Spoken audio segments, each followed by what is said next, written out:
Welcome to another coding problem breakdown. Today, we are tackling a classic binary tree challenge, constructing a unique binary tree given its Inorder and Postorder traversal arrays. This is an essential algorithm to understand for tree manipulation.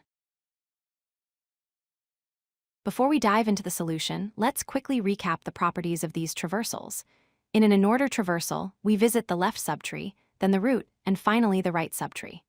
The critical takeaway here is that if you know the root, the Inorder array naturally splits into the left and right subtrees.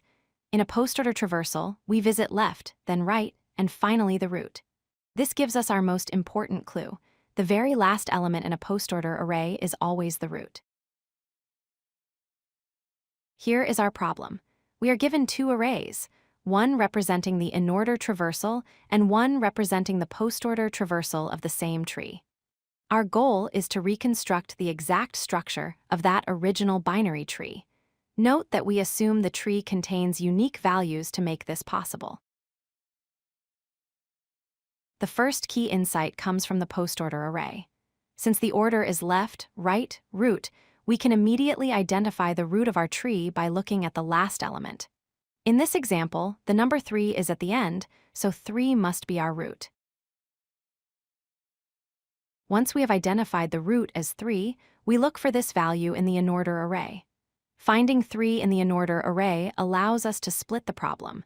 Everything to the left of 3 constitutes the left subtree, and everything to the right of 3 belongs to the right subtree. This split is the foundation of our recursive strategy. Let's visualize the first step.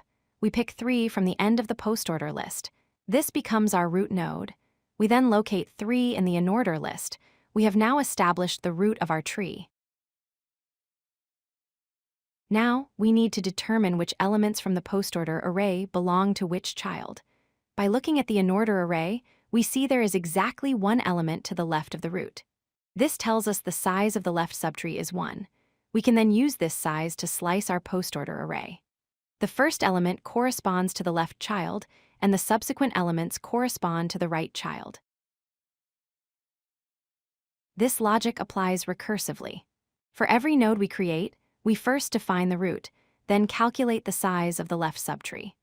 We then make a recursive call to build the left child using the left portions of both arrays, and another call to build the right child using the right portions. Here is the algorithm in pseudocode. We start by building a hash map to store the indices of the Inorder array values for constant time lookups. The main function takes the start and end indices for both arrays. We pick the root from the end of the current Postorder range, create the node, find its index in the map to calculate the left subtree size, and then recursively build the left and right children.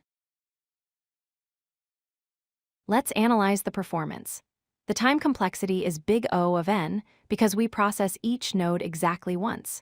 Using a hash map ensures finding the root index is instant. The space complexity is also big O of n to store the map, plus the stack space required for recursion, which depends on the height of the tree. To wrap up, remember these key points. Postorder Traversal gives you the root. Inorder Traversal gives you the structure relative to that root. Using a hash map optimizes the search process, and recursion allows us to divide and conquer the problem efficiently. Mastering this pattern is incredibly useful for solving many tree reconstruction problems. If you like this video, hit that like button and don't forget to subscribe. Visit codelucky.com for more such useful content.